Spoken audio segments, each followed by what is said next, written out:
Also wir kennen uns schon sehr lange und in vielen Diskussionen. Aber ich habe mich jetzt vor ein paar Jahren wieder erinnert, weil ich auch mit seinen Arbeiten auch lebe.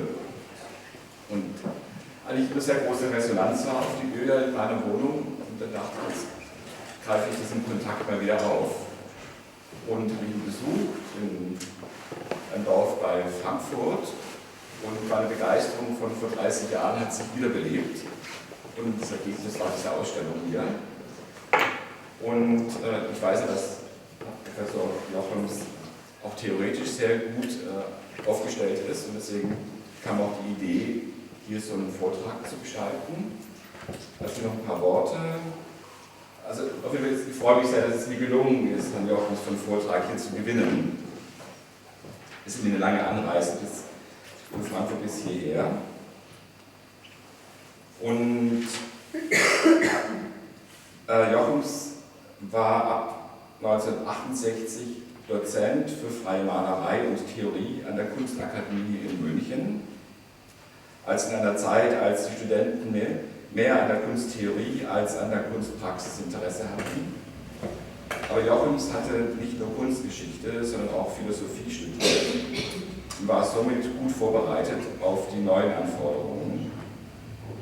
Dies führte ihn auch dazu, 1971 wurde er dann ins Frankfurter Städel berufen, wo er dann 72 bis 97 Professor war für Malerei und Theorie und von 74 bis 84 auch Rektor.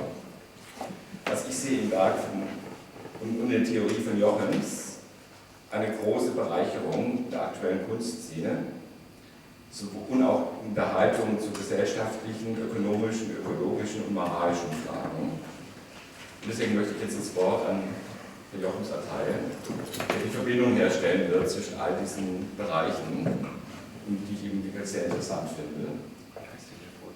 Ja, so können wir loslegen.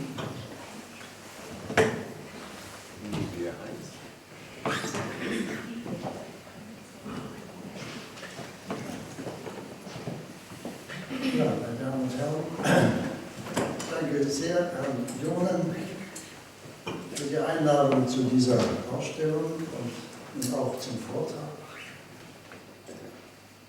Und es ist vielleicht sinnvoll, wenn ich ein paar Worte sage, wieso ein Maler heutzutage Vorträge hält. Das ist sicher unüblich. Als Maler bin ich Autodidakt. Ich war nicht an der Kunstakademie. Im Jahr 1955, nach meinem Abitur, als die Entscheidung für die Malerei fiel, hätte ich nur bei zwei sehr prominenten Lehrern studieren wollen. Der eine war Ernst Wilhelm Ney, den die meisten kennen. Ney lehnte aber kategorisch ab, an einer Hochschule zu lehren. Die Studenten, diese Idioten, sagte er. Aber ich war oft bei Ney und habe viel bei ihm gelernt. Und der andere wäre Willy Baumeister gewesen, sicher auch den meisten bekannt. Baumeister wurde im Frühjahr 56 pensioniert, also kam das auch nicht in Frage. Und bei einem anderen hätte ich nicht studieren wollen, vorausgesetzt, ich wäre überhaupt genommen worden. Dann ging es, ich würde sagen, in meinen Lehrjahren zwischen 55 und 61 in ganz kleinen Schritten voran, so wie eine Schnecke durch die Landschaft kriecht, aber immer nach allen Seiten schrittweise absichernd, was ist Farbe, wenn ich mit Farbe arbeite. Ich bin ein Maler der Farbe, was ist Farbe? Dieser Frage bin ich dann immer weiter nachgegangen, bis mir klar wurde, du musst herauskriegen, was du da eigentlich machst, wenn du malst. Was ist das? Was ist Malerei? Und das hat mich dann so lange umgetrieben, dass ich mir sagte, du musst auch wirklich denken lernen, nicht nur dir was zurechtdenken. Du musst auch die Kunstgeschichte, wenigstens die europäische, kennenlernen. Heute sehe ich das anders. Heute sage ich, ich muss die Weltkunstgeschichte kennen, aber wenigstens mal die europäische hinreichend kennenlernen. Und als mir das so klar wurde, Ende der 50er Jahre, habe ich an der Universität in München Philosophie und Kunstgeschichte studiert. Ich bilde mir ein, ich war der erste Maler der da auch promoviert wurde. Inzwischen gibt es eine ganze Reihe Künstler, die Promotion gemacht haben. Ich wurde dann in Philosophie promoviert über den von mir hochgeschätzten Kunsttheoretiker Konrad Fiedler, der übrigens, ich war heute hier in der Alten Nationalgalerie, mit einem Porträt dort gegenwärtig ist. Wissen, was ich mache. Ich sagte dann später, als ich noch Hochschullehrer war, den Studenten, ihr müsst wissen, was ihr macht. Und dafür mindestens so viel Zeit aufwenden für die Praxis des Malens und Zeichnens. Und das haben dann auch eine ganze Reihe von Studenten aufgegriffen. Das war die Zeit der Studentenrevolte nach 68. Das heißt, man wollte viel mehr Theorie, wie jetzt der Junge erwähnt hat, als Praxis der Malerei. Ich habe hier beides für gleich wichtig. Aber die Theorie nicht für unwichtiger. Im Zuge dieser Entwicklung an der Hochschule kam ich dann dazu, Vorlesungen für Studenten zu halten, die anders sind als Kunstgeschichte oder als Philosophie, eben Künstlertheorie oder Kunsttheorie. Und daraus hat sich dann schließlich eine lange Theoriepraxis ergeben. Und in diese Reihe gehört dann auch mein heutiges Thema, der Vortrag: Künstlerwege zur Gesundheit in einer kranken Gesellschaft.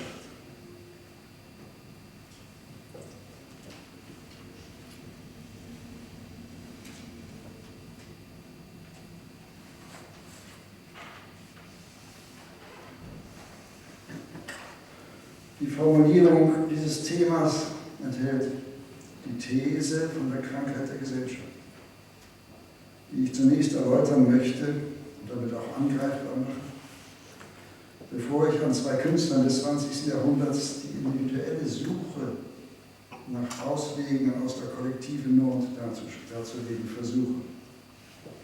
Ich habe einen älteren ausgewählt, Konstantin Brancusi, und einen jüngeren, Joseph Beuys, zwei Bildhauer oder Plastiker, denen die Formung der eigenen Lebensgestalt vielleicht näher liegt als den meisten Malern. Beide waren vom Zweiten Weltkrieg betroffen, den ich als Kind miterlebte. Der junge Beuys nahm aktiv als Kampfflieger am Krieg teil, während Brancusi als Rumäne in Paris lebte, als es durch die Deutschen besetzt wurde, und er war bedroht durch die Nazi-Ideologie von der entarteten Kunst. Er lebte zurückgezogen, unauffällig und einsam, abgeschnitten von den wenigen amerikanischen Freunden, die seine Weltruhm zu begründen halfen. Die beiden zu Recht so genannten Weltkriege, die neben ungezählten regionalen Kriegen weite Bereiche der Erde schwer beschädigten, sehe ich als Symptome eines kollektiven und besonders deutschen Wahns, mit den Mitteln technokratischer Zerstörung Nachbarvölker, mit denen man kulturell aufs engste verbunden ist, unterwerfen zu wollen. Und dabei in unvorstellbarem Ausmaß Menschen, Tiere, Pflanzen, Elemente zu töten. Man nannte damals die flächendeckende Zerstörung verbrannte Erde. Und das hielt man für vertretbar, ja für propagierbar. Und das Morden für Heldentaten. Und das verharmlosend Fallen im Feld genannte Sterben für Heldentode. Als Kind ahnte ich beim Lauschen auf die Propagandareden im Volksempfänger. Ich habe noch gehört, wie Goebbels schrie: Wollt ihr den totalen Krieg? Und alle schrien: Ja! Ich ahnte, aber wusste nicht, dass die Feinde vielleicht gar nicht so böse sind. Und heute heißen sie längst unsere Freunde. Und, meine Damen und Herren, es in Europa wohl nicht immer Krieg gegeben. Der Homo sapiens, wie er sich selber nennt, scheint etwa 40.000 Jahre ohne Krieg in größerem Maßstab gelebt zu haben. In der Anmerkung Sapiens Sapiens trat vor um 50.000 bis 40.000 vor Christus, also etwa 40.000 Jahre ohne Krieg. Bis im 4. Jahrtausend vor Christus die sogenannten Glockenbecherleute den Krieg nach Europa brachten. Aber sehr lange war der Krieg mehr Kampf als Zerstörung. Und Kampf gehört zum Leben, nicht aber der Krieg. Als Erwachsener begriff ich, dass sich im modernen Krieg eine uralte, im kollektiven Unbewussten laute Wut entlädt, angestachelt durch nationalistischen Dünkel, geheimen Neid und vieles mehr. Und glaube ich, wie die Alten, dass es die Seele ist, die den Einzelmenschen belebt und sein Leben ermöglicht. Und dass es über die Einzelseele hinaus eine Gemeinschaftsseele eines Volkes zum Beispiel gibt, die das Leben der Sprache und Kultur ermöglicht. Die Seele Deutschlands war am Dritten Reich wie in einem Fieberdelirium. Nicht alle waren angesteckt, aber sehr viele. Und ich möchte gestehen, dass ich die ziellose, allzu aggressionsbereite Wut, die sich ihr Opfer sucht, auch bei mir selbst gefunden habe. Ein weiteres Symptom der kollektiven Krankheit ist in meinen Augen die globale Naturzerstörung, die nach den Kriegen mit wirtschaftlichen Mitteln verstärkt weiter betrieben wurde und wird. Und dies nun mehr oder minder weltweit. Das Lebensgewebe zu zerstören, das ist wohl unschwer zu erkennen als schleichender Selbstmord. Die auf Monokulturen reduzierten Waldreste und die Zerstörung der Oberwälder und die massenhafte Erdversiegelung, dazu die globale Vergiftung von Erde, Wasser, Luft, zeigen eine Lebensblindheit und womöglich einen tief verborgenen Hass auf das Leben, bei gleichzeitig enthemmter Genusssucht im Konsumrausch. Weltmord als verkappte Selbsttötung. Hinzu kommt die Zerstörung der alten Kulturen und Sprachen, die die Weißen, wir Weißen als primitiv bezeichneten, obwohl sie lange bewährte Konzepte zur Nutzung und Schonung des Lebensgewebes entwickelten.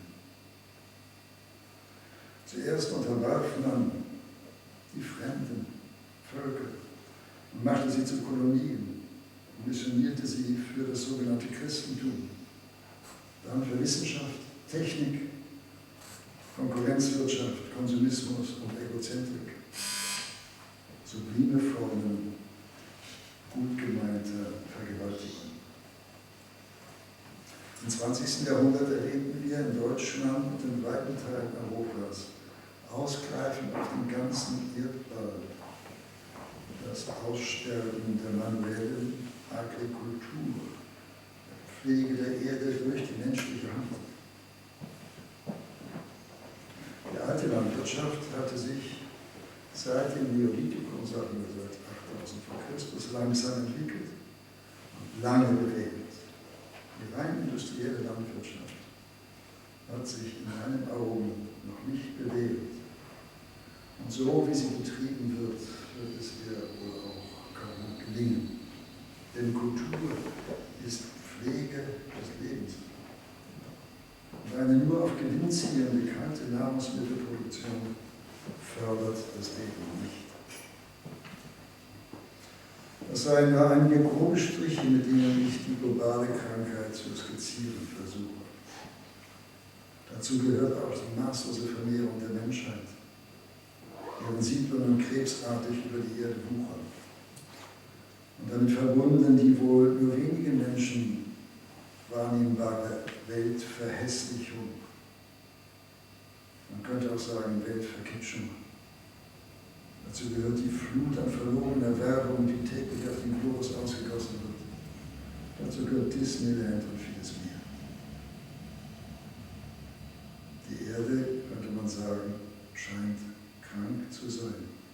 Ganzen selber krank. Und dafür gibt es kein Krankenhaus und keinen Arzt, der eine Therapie für sie wüsste. Wir leben nicht nur mit dieser Krankheit, sondern mitten in ihr. Globale Not ist die Normalität. Das wahnhafte Wettrüsten zwischen Ost und West hat seinerzeit nicht nur der einen Seite den wirtschaftlichen und politischen Zusammenbruch gebracht, es hat einer möglichen Kultur des Lebens unvorstellbare Summen entzogen und hinterließ atomar vergiftete Landstriche und Weltmeere, nicht nur in Russland, auch in den USA oder auf den Bikini-Atollen. Hinzu kommen die gigantischen Mengen nicht entsorgbaren Atomschrotts. Und glaube ich, meine Damen und Herren, nicht nur an die Einzelseele und die Gruppenseele eines Volkes, sondern auch an eine Menschheitsseele, die das gemeinsame Leben der Völker auf und mit der Erde ermöglicht. Plotin nennt sie die Weltseele, die Erde und Kosmos beseelt und belebt und Fehlentwicklungen anzeigt und das Leben steuert. Vielleicht ist die Erde von sich aus altersschwach und sterbensgeneigt und mit ihr die Weltseele und verursacht womöglich unerkannt die anthropogene Lebenszerstörung. Der von vielen Menschen heute verehrte, gelähmte Astrophysiker Steve Hawking sagte in einem Vortrag kurz vor der Jahrtausendwende, er fürchte, dass die Menschheit das nächste Jahrtausend nicht überleben werde. Das klingt in meinen Ohren teilnehmend und distanziert zugleich, als beträfe es ihn persönlich nicht. Treiben wir auf einen globalen Kollaps zu? Oder ist das, was Erde und Menschheit durchmachen, eine Reifungskrankheit? Ich weiß es nicht. Müssen wir ohnmächtig den globalen Sterbeprozessen zusehen? Wir sitzen auf einem sinkenden Schiff, was tun? Auf der sinkenden Titanic, von der zurzeit so viel geredet wird, spielte die Kapelle in der Bar der ersten Klasse weiter. Die Paare tanzten Tango, als sich das riesige Schiff bereits zu neigen begann. Das galt bekanntlich als unsinkbar. Ein Drittel der Menschheit hat sich allen Reichtum der Erde reserviert, während bei den anderen 2 Dritteln jährlich etwa 25 Millionen Menschen verhungern und an den Folgen von Hunger oder vergiftetem Trinkwasser etc. zugrunde gehen. Das ist fast ein Drittel der Bevölkerung Deutschlands. Und gleichzeitig wuchert die Unterhaltungs-, Betäubungs- und Wirklichkeitsverkennungsindustrie und die Ausstoß wird weltweit süchtig eingesogen. Die Lage verschärft sich mit der Globalisierung von Tag zu Tag, war aber für wahrnehmungsschwache Künstler spätestens seit dem Ersten Weltkrieg unübersehbar. Die Deformation der menschlichen Gestalt im Expressionismus, ja schon bei Van Gogh und Munch und zuerst bei Goya, ferner die Formzerrüttung im Kubismus wiesen hellsichtig auf die Weltkriege und den Gesundheitsschwund hin. Die bürgerliche Demokratie hat ein geschichtlich nie dagewesenes Maß an individueller Freiheit und Freizügigkeit mit sich gebracht. Dazu gehört auch die Freiheit der Kunst. Wir sind in einem Maße frei wie das Niederfallen und untrennbar von der Ungezwungenheit ein ebenso hohes Maß an gesellschaftlicher Desintegration und kollektiver geistiger Desorientierung. Dazu gehören Verantwortungsschwund, Beziehungsschwäche und Korruption. Was soll man tun? Und was soll man lassen? Was kann der Einzelne noch tun, wenn er die Krankheit erkennt und nicht fördern will? Was lohnt die Lebensarbeitsmühe und was nicht? welcher Politiker, welcher Priester, welcher Lehrer oder Hochschullehrer, welcher Künstler, welche Partei oder Kirche weiß auf diese Frage eine klare Antwort. Wie verhalten sich Künstler in dieser Lage? Jetzt bitte das erste Dia links und das Licht bitte reduzieren.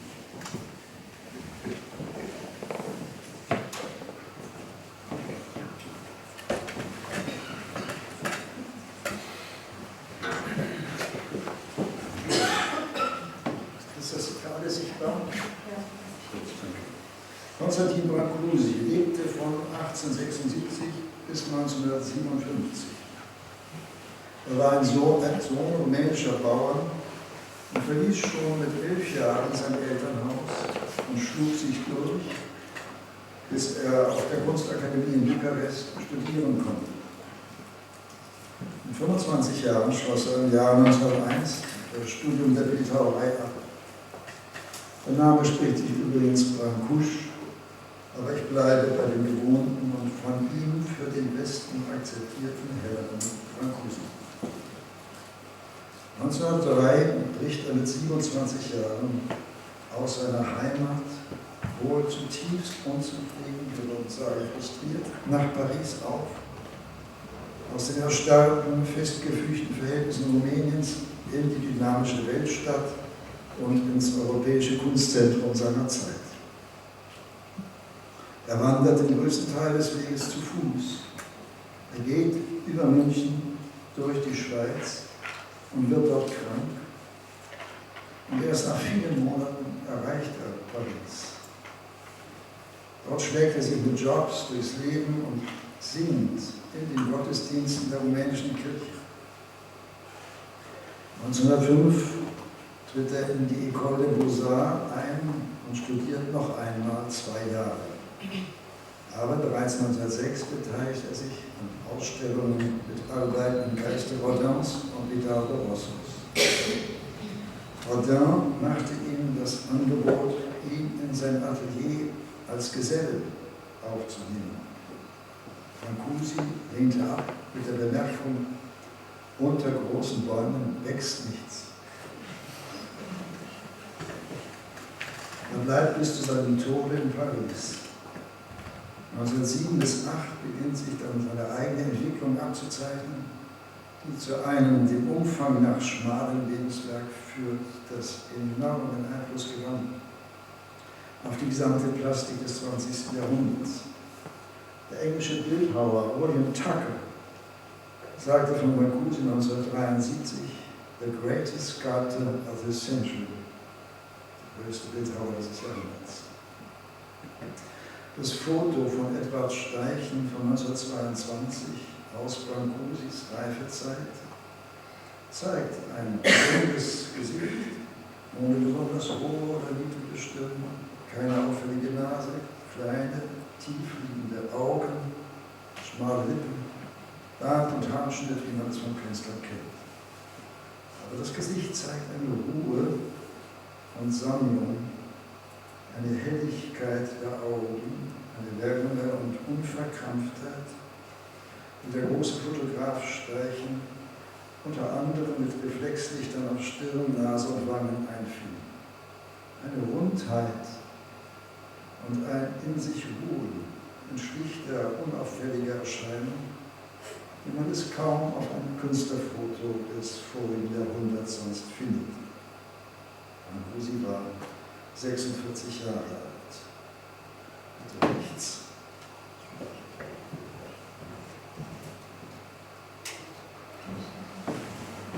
Auf diesem Foto rechts ist er 70 Jahre alt. Es zeigt ihn in der Tür, die er in seinem Atelier aufgestellt hatte und die man heute im nachgebauten Atelier Ensemble Pompidou in Paris sehen kann. Weiß gekleidet, das wichtigste Werkzeug in der Hand. Er war gerne weiß gekleidet. Dazu kam der weiße Bart und das steigerte das innere Leuchten, das vom Gesicht und von den Bewegungen ausging. Er wirkt auf dem rechten Foto wie ein Mensch aus längst vergangener Zeit und wurde der folgenreichste Bildhauer im 20. Jahrhundert. Er sagte einmal, weit sehen ist eine Sache, weit gehen eine andere. Dieser Satz gehört zu den wenigen Aphorismen, die Carola Gideon Welker in ihrer schönen Monographie von 1959 überliefert. Ein anderes Wort lautet, es ist nicht schwierig, die Sachen zu machen. Gemeint sind Plastiken. Schwierig ist es, uns in die Verfassung zu bringen, sie machen zu können. Das ist mir sein liebster Ausspruch. Brancusi weist auf die geistige, seelische und leibliche Verfassung hin, aus der der Künstler arbeitet. Und wenn die Arbeit etwas taugen soll, muss die Verfassung etwas taugen. Um welche Verfassung geht es?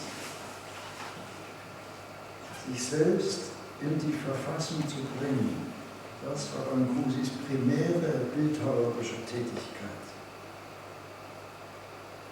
Bei ihm findet sich kein starker Missionstrieb. Er führte ein zurückgezogenes Leben, obwohl er mit mehreren bedeutenden Künstlern seiner Zeit befreundet war und mehrfach weit reiste. Befreundet unter anderem mit Marcel Duchamp. Er lebte sehr konzentriert und gestaltete seine ganze Zeit im Alltag zum Kunstwerk. Das äußere Bild dieses Werkes war das Atelier, das er dann als Ganzes dem französischen Staat testamentarisch vermachte. Es lag am Impasse Foncé in Paris. Aber zunächst weigerte sich der Staat, dieses Vermächtnis anzunehmen. Und heute kann man es in sehr geschwächter Form neben dem Centre Pompidou besichtigen. Brancusi hat das Konzept von der primären bildhauerischen Tätigkeit, wie ich es nenne, gewiss gründlich durchdacht oder besser durchmeditiert und in der Aktion seines Lebens geduldig realisiert. Theorien sind Muster ohne Wert. Was zählt, ist allein die Aktion, sagte er. Wertlos sind nicht gelebte, vom Leben abgespaltene Theorien. Die Aktion, die zählt, das war sein Leben selbst. Das unabhängigste, reinste und konzeptionellste Künstlerleben des 20. Jahrhunderts, das ich kenne, neben Piet Mondrian. Aber diese beiden Meister sind sich wohl in Paris nicht begegnet. Brancusi lebte allein, war aber durchaus gesellig. Er feierte und sang gerne und er kochte vorzüglich. Reiste auch zweimal nach Amerika, fern an seine Heimat Rumänien, nach Ägypten und sogar nach Indien.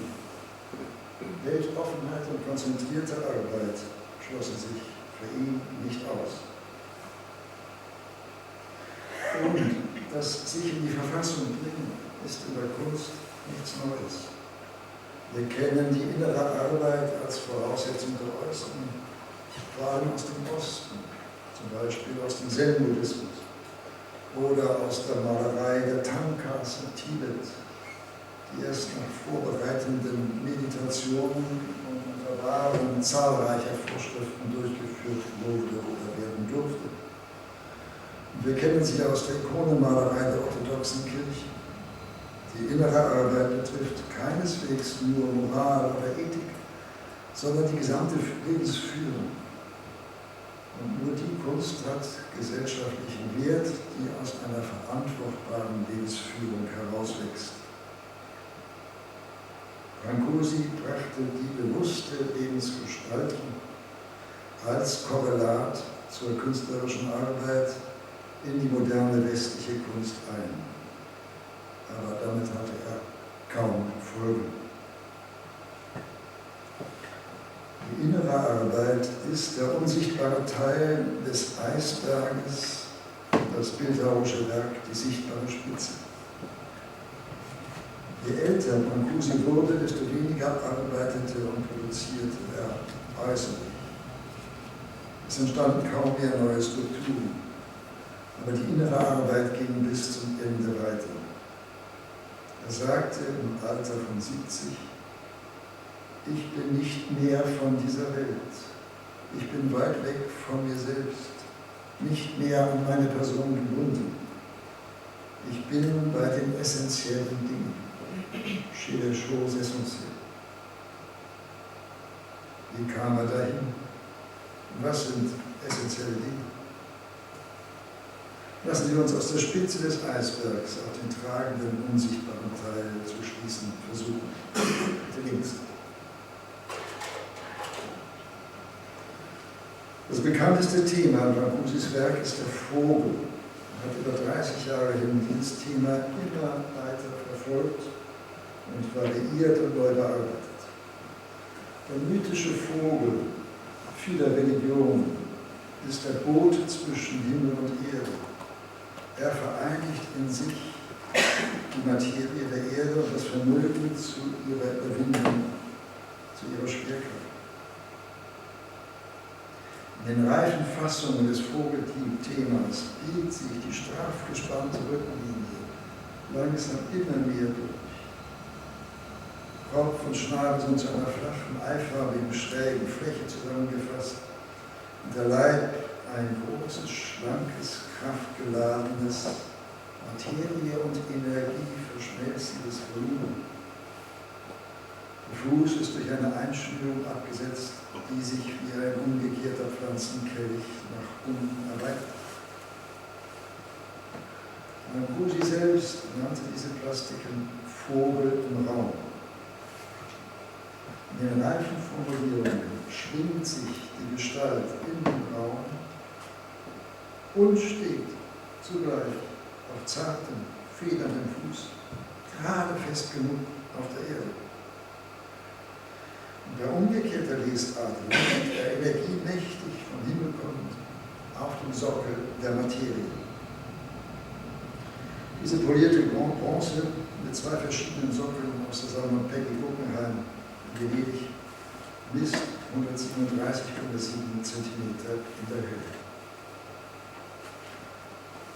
Brancusi nannte die ausgeführten Vögel auch Vogel, Projekt vor der Vergrößerung, um das Himmelsgewölbe zu füllen. Mit der Vergrößerung ist der Wunsch nach sehr großen Ausführungen des Vogels angedeutet. Er sollte das Himmelsgewölbe auch materiell füllen, dass die Erde überspannt, ohne darin zu verschwinden. Und gemeint ist gewiss nicht nur der reale Himmel. Der Vogel bei Brancusi sammelt Licht und strahlt Licht aus, wie Gideon Welker bemerkt und man auf dem Foto sehen kann. Ich bin nicht mehr an meine Person gebunden, sagte Brancusi von sich selbst. Der Vogel ist frei. Er ist zur Brücke geworden, die die Gegensätze auf geläuterte Weise verbindet. Die Polarität, das Grundgesetz irdischer Existenz, ist auf eine Weise, die man vorher in der Bildhauerei so nie gesehen hat, zur Einheit gereift. Ich bin bei den essentiellen Dingen, sagte Brancusi, weit weg von mir selbst. Die allmähliche Reifung des Vogelthemas zeigt die langsam gereifte Verfassung des Künstlers an, der nicht mehr der Schwerkraft der Erde, den Leidenschaften des Ich unterliegt, der aber auch nicht in den Himmel des Geistes entschwindet, sondern die Spannung von Höhe und Tiefe in Form brachte. Ich habe während meines ganzen Lebens nur das Wesen des Fluges gesucht. Der Flug, welch Glück, sagte Brancusi. Flug ist bei ihm nicht Abflug. Im Fliegen lernen heißt, sich in die Verfassung des Fliegens zu bringen. In diese Verfassung kam Brancusi durch Meditation und innere Arbeit. Ein Flugzeug fliegt man nach seiner Ansicht nicht, sondern wird durch die Luft gefahren. Aber der Flug, welch ein Glück. Bitte rechts.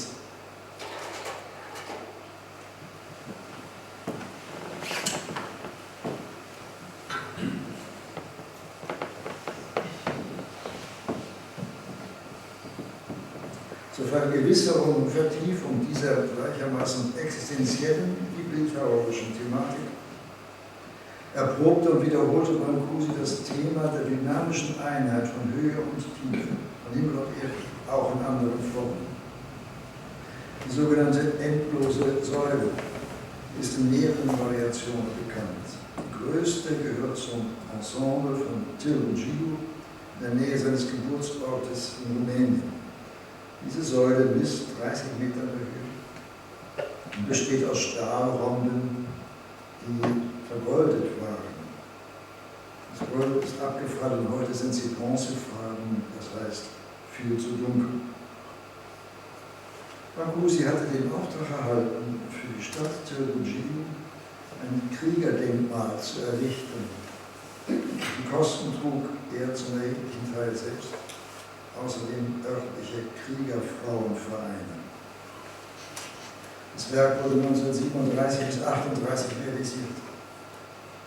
Das Ensemble besteht aus 3 räumlich aufeinander bezogenen, aber ziemlich weit auseinanderliegenden Hauptelementen der endlosen Säule, die Sie sehen am Ende einer Straße, in der Höhe, dem Tisch des Schweigens am anderen Ende, am Anfang der Tiefe und die Kusspforte in der Mitte der Straße. Dazwischen liegt die Kirche St. Aposteln auf der rechten Seite, die wenige Jahre zuvor erbaut wurde und die Brancusi in das Ensemble einbezog.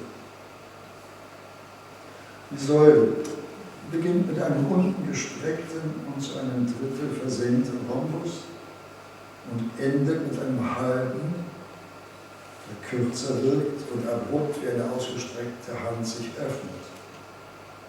Sie kommt aus der Erde und öffnet sich zeichenhaft zum Himmel und saugt ihn an wie der Schnabel des reifen Vogels. Brancusi nannte sie auch eine Treppe, die zum Himmel führt. Sie zieht hypnotisch an und hinauf und hinab.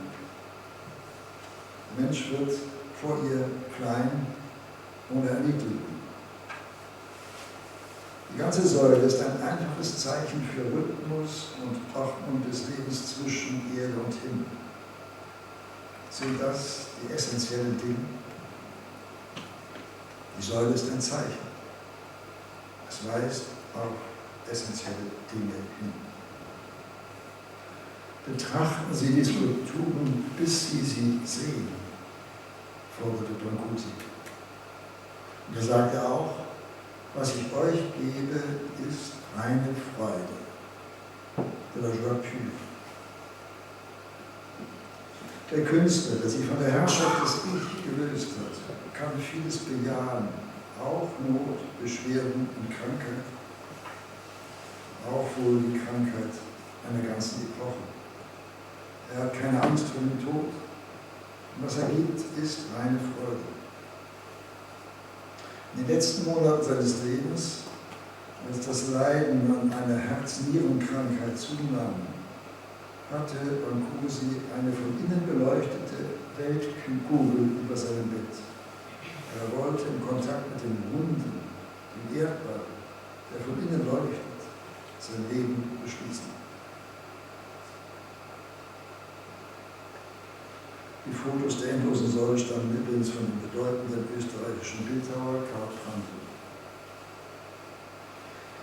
Nun, meine Damen und Herren, im Jahr 1925 erschien auf Französisch die Lebensgeschichte des großen tibetischen Mönchsreformators Milarepa oder Milarepa, die Brancusi bis zu seinem Lebensende immer wieder las und meditierte.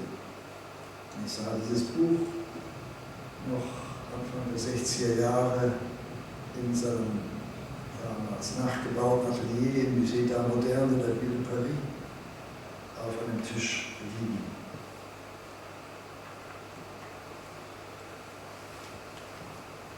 Milarepa lebte im 11. Jahrhundert und erzählte seine Geschichte kurz vor seinem Tod seinen Jüngern und Schülern.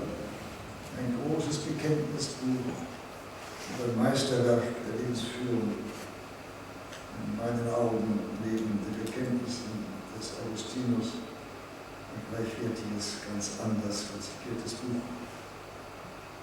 Es handelt davon, dass der junge Milarepa seinen Vater verlor und mit Mutter und Schwester einem Onkel als Vormund unterstellt wurde. Und Onkel und Tante brachten das ererbte Vermögen der Familie durch und malträtierten sie so, dass ihr tiefsitzender Hass festsetzte. Als der junge Milarepa herangewachsen war, stiftete ihn die Mutter an, die schwarze Magie zu erlernen und sich an Onkel und Tante zu rächen. Und er fand alsbald im alten Tibet einen Lehrer und er lernte, hochbegabt wie er war, in einer einzigen Woche die schwarze Magie. Dann kehrte er zu seinem Dorf zurück, in dem gerade die Hochzeit eines Sohnes von Onkel und Tante in einem großen Hochzeitszelt gefeiert wurde. Durch die erlernten magischen Praktiken rief Milarepa ein gewaltiges Gewitter herbei, das die Ernte vernichtete und mit Blitzschlag das Hochzeitszelt verbrannte und viele Menschen tötete. Nicht aber Onkel und Tante, die gerade nicht im Zelt waren. Die Mutter triumphierte, aber der Sohn kam zur Besinnung und wog seine Taten gegen die des verhassten Vormundes ab und begann bitter zu bereuen. Er sehnte sich nach Wiedergutmachung und brach von neuem auf, um den Lehrer der weißen Magie zu suchen, den er im Traum gesehen hatte. Nach einer sehr langen Wanderung fand er ihn gerade so beim Pflügen auf dem Feld, wie er ihn im Traum geschaut hatte. Und nun begann er die jahrelange, harte Lehrzeit, jahrelang, gegen eine Woche. Zur Überwindung der finsteren Neigungen, der Geistesgifte, wie man in Tibet sagt, Hochmut, Wut, Gier, Neid und Verblendung. Er reifte unter der Führung seines Lehrers Marpa durch harte, langwierige innere Arbeit und Selbsterkenntnis zum Reformator und dann zum Heiligen des tibetischen Buddhismus. Brancusi lernte diese Geschichte als reifer Meister kennen. Ihn faszinierte aber der Weg von der schwarzen Magie zur Weißen, den er in seinem Weg von der ehrgeizigen und schwermütigen Jugend in Rumänien zur Reifung und Läuterung in Paris gespiegelt sah.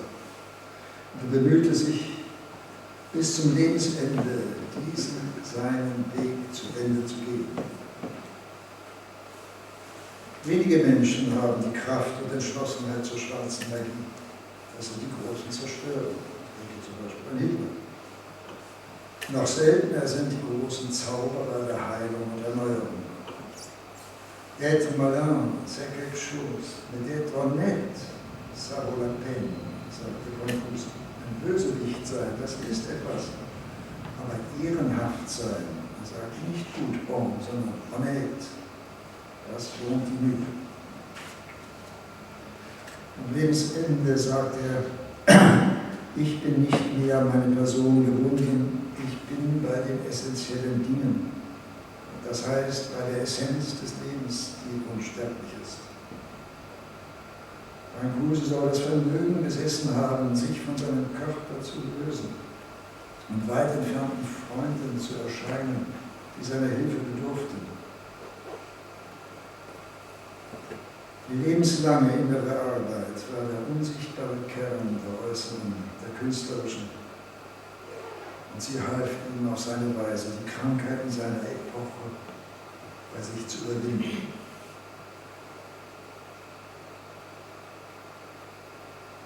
Bitte, Liebes. Lassen Sie uns bitte jetzt einen großen Sprung machen zu Joseph Beuys. Pharao im Geiste spricht, erhebe dich im Gleichgewicht. Mit diesem Vers hatte Beuys am 13. April 1976 der Klasse eines Gymnasiums geantwortet, die ihn geschrieben hatte. Der Vers scheint mir berührt die Essenz von Leben, Denken, Arbeit und Wirkung von Beuys. Hebe dich aus der Schieflage in und ins Gleichgewicht. Der Satz verbreitet ein magisches Leuchten. Der Pharao im Geiste spricht, fordernd und hoffnungsvoll, erhebe dich. Wir ahnen sofort, der sprechende Pharao im Geist ist Beuys selbst, sein höheres Selbst. Der Mann, der von sich gesagt hat, der Sonnenkönig bin ich. Und der damit etwas ganz Präzises, Soziologisches meinte, nämlich, dass der westliche Mensch am Ende des Materialismus durch das Nadelöhr völliger Einsamkeit in eine Freiheit und Selbstbestimmung, in ein Selbstbewusstsein eintreten kann, in eine Universalität und geistige Strahlkraft, in den Anspruch des Sonnenkönigs besser erfüllt, als es Louis XIV vermochte. Souverän wie ein König, nur der Sonne verpflichtet.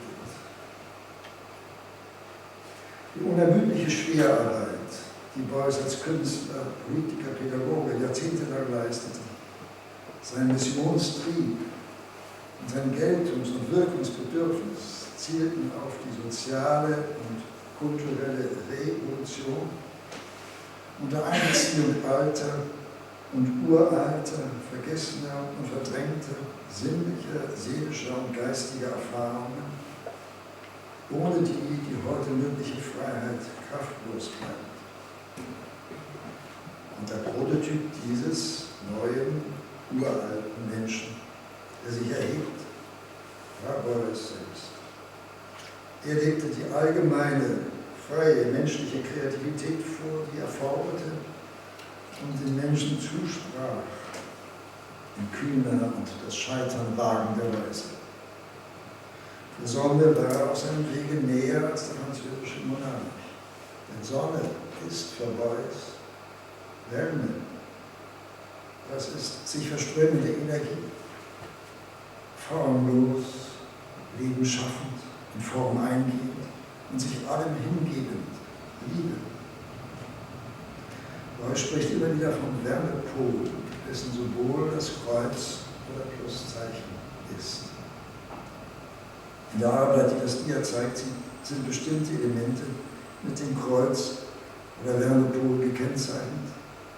Das heißt, es geht Beuys um einen symbolischen und realen Energiestrom, zu dem, wie ich vermute, der Rezipient, das sind wir, der Negativpol ist. Der Pluspol ist Beuys.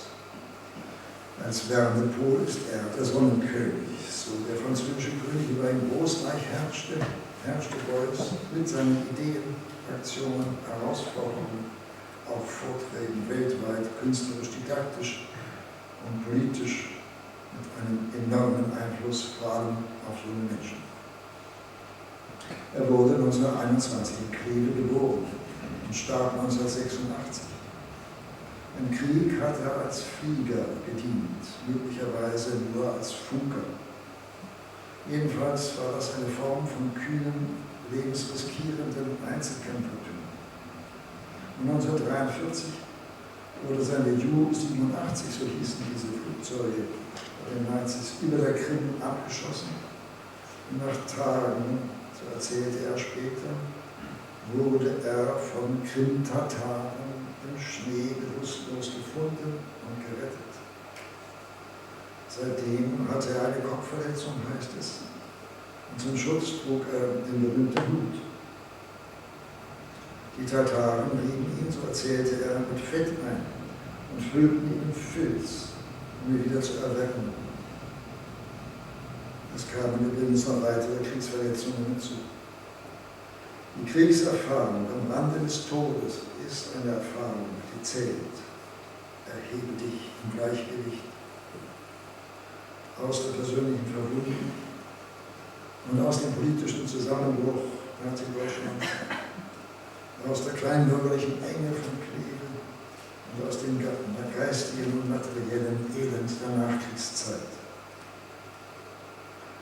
Es heißt von Beuys, er habe nach dem Kriege in einer Zeit der Krankheit, als er weder leben noch sterben konnte, 2 Jahre lang im Bett zugebracht.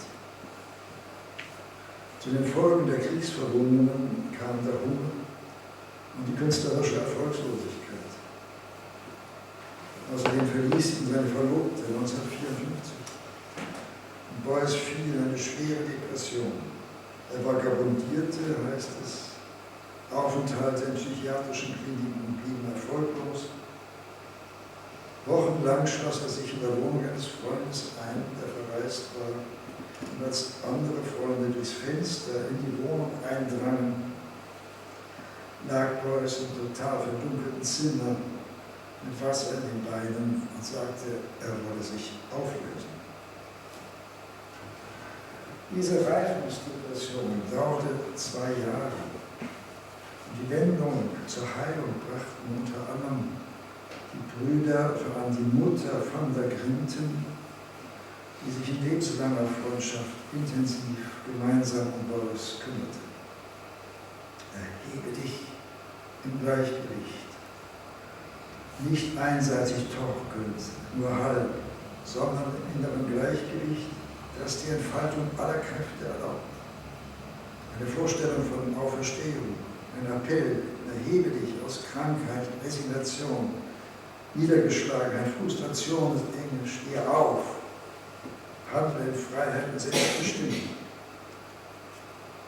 Beuys lebte bei aller Düsterheit und Todesnähe mit seinem Werk und Wirken diesen Appell radikal vor. Bei ihm durchdringen sich Theorie und Praxis, Leben und Kunst völlig. Und die Neubestimmung des Verhältnisses von Leben und Kunst war die zentrale Aufgabe der Kunst des 20. Jahrhunderts. Bitte rechts. Beuys sieht die Wirklichkeit zweipolig. Der eine Pol ist die allgemeine, offene, fließende Substanz, das formlose Chaos, das fruchtbare, positive Chaos. Das ist der Wärmepol. Das ist Gefühl und zielloser Wille. Fett, Honig, Filz verkörpern diese Seite. Der andere, der Kältepol, das ist die hart geprägte Form, die kalte Rationalität, die feste Materie, Tod. Zwischen diesen beiden Polen bewegt sich alles Leben. Auch der Tod gehört zum Leben. Und die Kunst, die dem Leben Ausdruck verleiht. Beuys lebte und bewegte sich frei und angstlos und immer wieder überraschend zwischen diesen Polen. Einerseits setzte er feste, definierte Formen in seinen Plastiken, andererseits betrieb er Auflösung, Zersetzung, Ironisierung ausgetrockneter, abgestorbener Formen. Ein Beispiel war die Fettecke in Düsseldorf in seinem Atelier, in die nach seinem Tod ein Prozess geführt wurde. Beuys führte Fett und Filz in die Syntax der Plastik ein. Sie sehen den Fettstuhl von 1964. Auf eines Menschen sitzt die geballte, chaotische Wärmeenergie auf dem Stuhl gegen die klare, kühle, rationale Form. Ich vermute aber, dass es sich um eine Mischung aus Fett und Wachs handelt. Das Ganze bildet ein spannungsreiches plastisches Ensemble. Verblüffend und provozierend durch die Prägnanz des Gedankens und die Erscheinung dieser Plastik und durch ihre Hässlichkeit im Sinne der konventionellen Ästhetik. Fett ist wie Wachs, chaotische, energiereiche Substanz, die leicht schmilzt und damit ihre Form aufgibt. Fett steht dem fruchtbaren Chaos nahe. Mein Chaos-Begriff, sagte Beuys, ist ein sehr ursprünglicher. Alles kommt aus dem Chaos. Das muss man sich vorstellen wie eine zusammenhängende, sehr komplexe Energie, die aber keine bestimmte, sondern eine unbestimmte Stoßrichtung hat. Nur aus dem Chaos kann etwas kommen. Soweit das Zitat. Ein Symbol für die beiden Lebenspole ist für Beuys die Biene. Und Diese Lehre geht wohl auf Rudolf Steiner zurück. Die Biene schwitzt an ihren Brustdrüsen Wachsplättchen aus und baut daraus kristalline Waben. Darin ist der Honig golden, leuchtend, nährend, formlos. Die menschliche Kraft, die aus Chaos Formen schafft und die erstarrte Form ins Chaos zurückführt, das nennt Beuys Kreativität. Die ist nicht an den Künstler gebunden, sondern liegt aller Arbeit zugrunde. Kreativität ist nach Beuys das wahre Volksvermögen. Er konnte sich dem Kältepol, dem Todespol nähern, weil er die Todesfurcht in sich überwunden hatte, wahrscheinlich schon damals vor dem Flugzeugabsturz. Er kann sich auch dem Wärmepol, dem Lebenspol nähern, weil er die Lebensangst in sich überwunden hatte, vielleicht in jener 2-jährigen Krankheitszeit. Beuys ist daher von keinem Fixpunkt aus zu beurteilen, da er keine feste Position, zu Deutsch Stellung, einnimmt, wie wir sagen, und gerne fordern, aus einer Haltung der Untätigkeit, aus der Erstarrung heraus. Beuys nahm keine Position ein, aber er hatte Haltung, eine unverwechselbare, bitte links, die sich im Gesicht, in der Kleidung, Sprache und Bewegung gleichermaßen und einhellig und herausfordernd ausdrückte. Seine Erscheinung war ein plastisches Kunstwerk, eine bürgerliche, schwere und abschließende runde Füllzug, darunter das zarte, willensstarke Gesicht mit kleinen, tiefliegenden, stechenden Augen. Geht es noch schärfer, oder ist das schon das Äußerste? Das ist wahrscheinlich. Dreieckig vorspringender Nase, großen melancholischen Mund, der sie zu breiten, abgründig bezauberndem Lächeln verziehen konnte. Die sportlich skurrile Weste mit vielen Taschen auch auf dem Rücken, die formlosen, ordinären Blue Jeans, Stiefel, Bürger, Kleinbürger, Proletarier in einem. Schon in der Kleidung die Dreiteilung, die in seinem ganzen Denken eine ebenso große Rolle spielte wie die Polare, auf die ich auch nochmal zurückkomme. Die Blue Jeans hatte seine Frau Eva ihm verpasst. Die Anglerweste hatte sie eines Tages in einem Düsseldorfer Fischereigeschäft für sich gekauft. Sie fand sie schick und praktisch und zeigte Beuys stolz ihre Entdeckung. Aber als er sie sah, war ihm sofort klar, die ist für mich. Und nähte Eva Beuys, was ich sehr lieb finde, seine Anglerwesten selbst. Die Revolution sind wir, steht unter dem Foto von 1971, das heißt, nicht ich allein, sondern alle, die mit mir aufbrechen zur Verwirklichung der freien, allgemeinen Kreativität, der sozialen Plastikwirtschaft, mit links und rechts.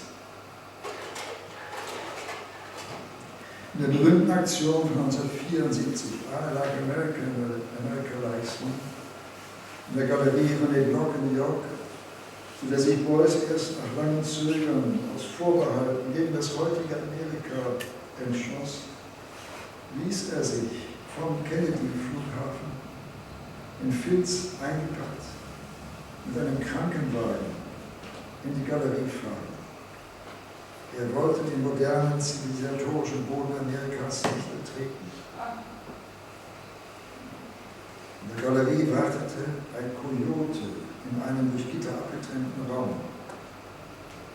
Der Kojote repräsentierte für Beuys das vorkolumbische Amerika, welches noch das harmonische Zusammenleben von Mensch und Natur kannte.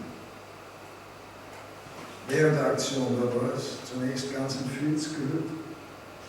Und aus der Hülle schaute nur ein hölzerner Spazierstock und wird an einen Hirten oder Schamanen erinnert.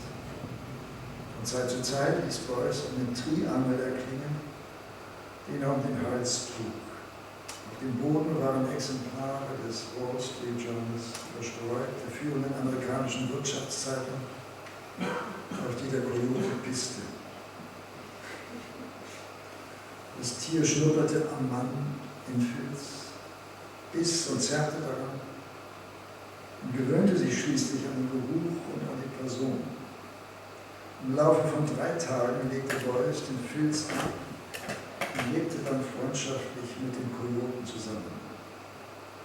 Dabei entstanden Staunen, Schrecken, Bewunderung, Fragen im Publikum, und das wollte Beuys. Darauf konnte er antworten, sprechen, lehren, diskutieren, und das tat er leidenschaftlich gern.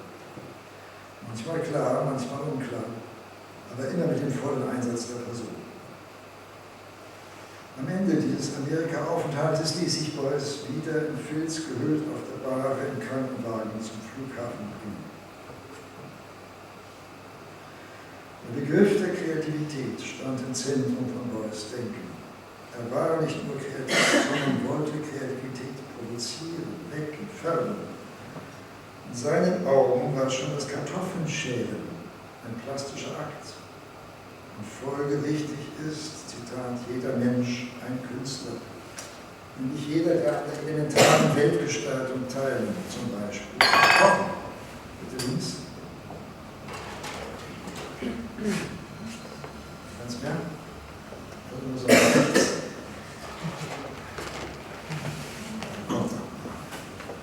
Ich möchte mir erlauben, einschränkend zu sagen, Kochen ist dann Kunst, Kochkunst, wenn der Koch weiß, was er tut und wenn das Kochen das Leben fördert. Beuys wusste das. Und auf dem Foto teilt er bei einer Aktion Suppe aus. Auch Brancusi kochte originell und vorzüglich, so heißt es. Aber ich weiß leider nichts darüber. Die Kochphilosophie von Brancusi oder Beuys fand ich in den Büchern der Kunstgeschichte, die ich kenne, leider überhaupt nicht überliefert. Aber die Ernährung kann wie kaum etwas anderes Leben fördern oder krank machen. Und eine kranke Gesellschaft kann kaum gesunde Nahrung hervorbringen. Eine lebensfördernde Küche sieht in Deutschland aufgrund von Klima, Bodenbeschaffenheit, Tradition und Geschmack anders aus als in China oder Japan. Wichtig ist es, die Früchte da zu verzehren, wo sie wachsen, und nicht aus Südafrika oder Amerika einzufliegen.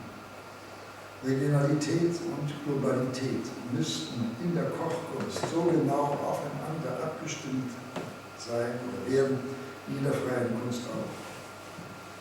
Mehr noch, in einer freien Gesellschaft, in einer wahrhaft freien Gesellschaft fände jede Person die ihr gemäße Ernährung und Zubereitung heraus.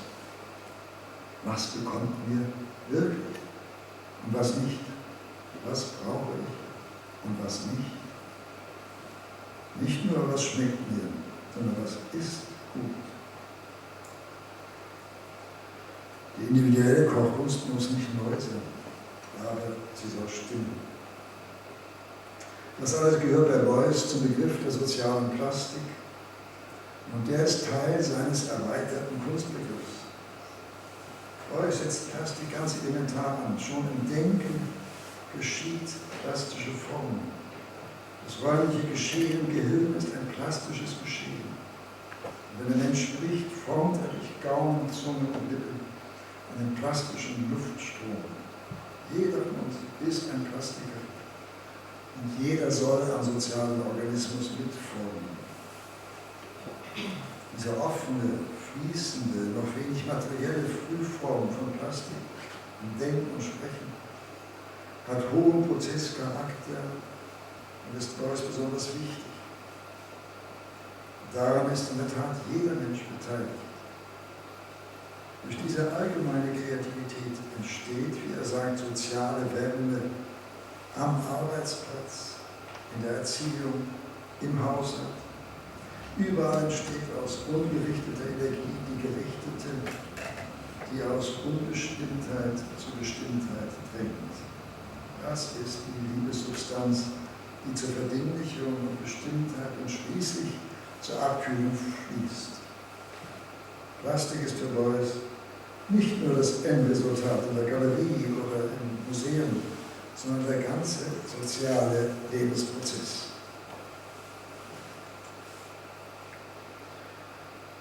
Ich komme jetzt zum Schluss. Wie sehr die Gesellschaft zu Brancusis Zeiten Verbrechen und soziale Kaputtheit liebte, glaube ich zum Beispiel zu sehen am Welterfolg von Bert Brechts Drei-Groschen-Oper.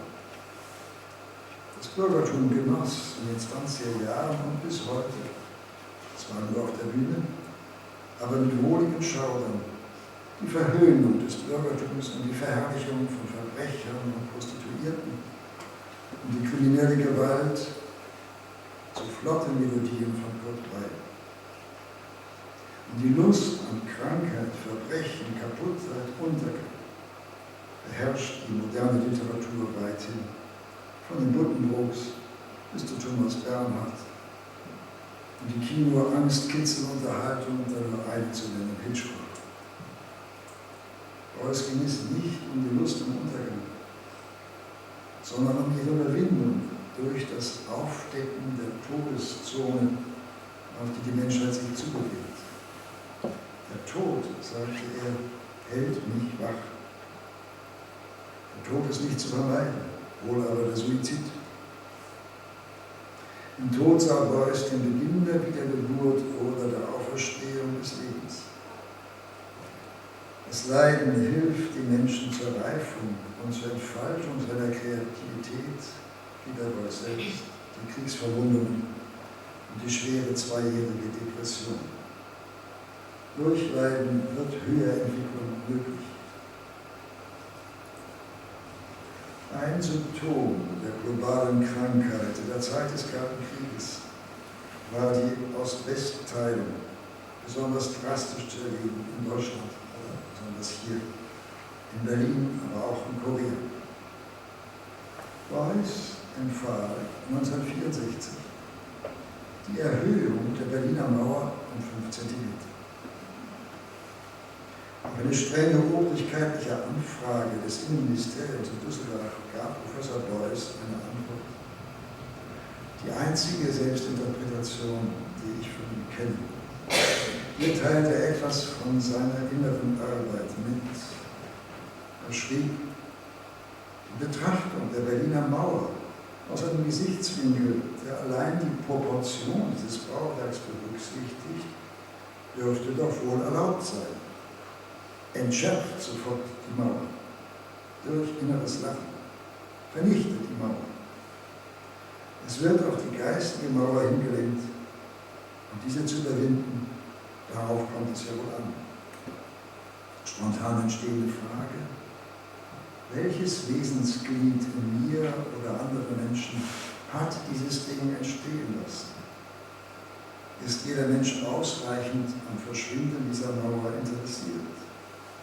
Welche anti-egoistische, antimaterialistische, welche geistige Schulung bekommt der junge Mensch, diese jemals zu überwinden?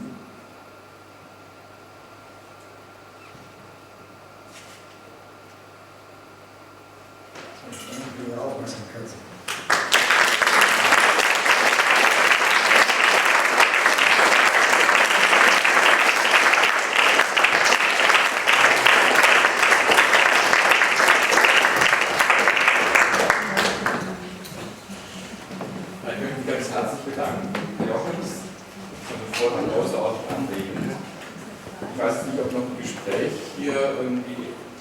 Erwünscht wäre oder ob Sie noch bereit wären, Fragen zu beantworten oder möchten Sie jetzt mit den Eindrücken des Vortrags erstmal nach Hause gehen?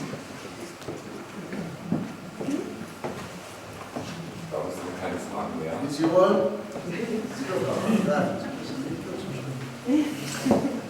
Genau.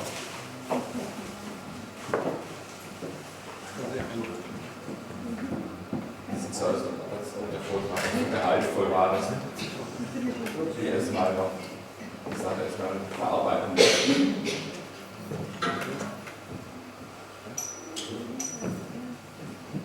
Ja, dann danke ich Ihnen, Jochems, ich danke Ihnen fürs Kommen und vielleicht gibt es bald wieder mal einen Vortrag hier im Hause.